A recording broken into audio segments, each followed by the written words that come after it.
प्रश्न विचारला संधी मिळाली म्हणून उत्तर देतो। एक म्हणजे माझ्याबद्दल बराच अपप्रचार या जिल्ह्यात काही लोकांनी सोशल मीडियावरून केलेला आहे। मी महाविकास आघाडी सगळे एकत्रित यावेत म्हणून सुरुवातीपासून मी प्रयत्नशील असणारा एक कार्यकर्ता आहे। आम्ही एकत्रित बसलो तेव्हा जागा वाटप झालं, जागा वाटपात मतमतांतर होती। डॉक्टर प्रकाश आंबेडकरांच्या बरोबर चर्चा झाली, अनेक बैठका झाल्या अशा, त्यामुळं मतमतांतर ही चर्चेत होऊ शकतात।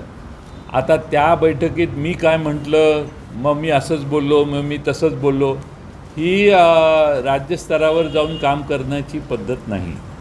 मला स्पष्टीकरण मी तुम्हाला द्यायला लागलो तर सगळ्यांनाच लक्षात येईल की जयंत पाटलांनी किती चांगली भूमिका घेतली। आता त्या बाबतीत सोशल मीडियावर मलाच काही गोष्टीत जबाबदार धरणं, मग ज्या पक्षात ते आहेत त्या पक्षाच्या प्रमुखांनी देखील त्यांनी जबाबदार धरलं पाहिजे। माझा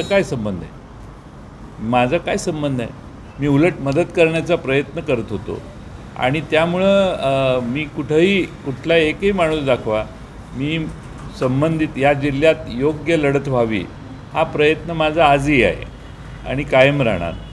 आणि त्यामुळं या जिल्ह्यामध्ये काम करत असताना काही लोकांच्या आसपासची लोक या जुन्या इतिहासाला उजाळा देण्याचा प्रयत्न करत आहेत। भविष्याकडे बघून काम केलं तर राजकीय भविष्य चांगलं असतं आणि याच्यात आपल्याला चांगलं काम करत असताना सगळ्यांना बरोबर घ्यायचं आहे।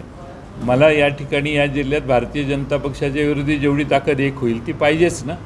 मी कशाला ताकदीचं अधपतन होण्याचा संधी देऊ? त्यामुळं मला हात बांधलेले आहेत की मी आज जे बोललो आहे ते बाहेर येऊन सांगणं हे योग्य नाही। ही काय जिल्हा परिषदेच्या तिकीट वाटपाची मीटिंग नव्हती।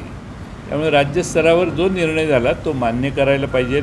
आपल्याला सामंजस्याने पुढे गेलो तर जिल्ह्यातल्या विकासाच्या अनेक प्रश्नांना आपल्याला दिशा देता येईल आणि त्या दृष्टीनं आमचा प्रयत्न राहील। पण एक तुम्हा सगळ्यांना सांगतो की या संबंधात ज्या वावड्या उठवतात त्या सगळ्या लोकांनी आधी आत्मचिंतन केलं पाहिजे की ते ज्या पक्षात आहेत त्या पक्षाने काय भूमिका घेतली आणि त्या पक्षाची जी काही भूमिका असेल त्यात मध्यस्थ करण्याचा प्रयत्न मी आणि खुद्द पवारसाहेबांच्यापर्यंत सगळ्यांनी केलेला आहे। त्यामुळे आता निर्णय झालेला आहे। निर्णय एकदा झाल्यानंतर आपल्याला हातात हात घालून काम केलं पाहिजे आणि त्यासाठी वेगळी भूमिका कुणी न करता आपण एकाच एक लढत कशी होईल हे बघितलं पाहिजे असं मला वाटतं। उद्या विशाल पाटील यांची भव्य रॅली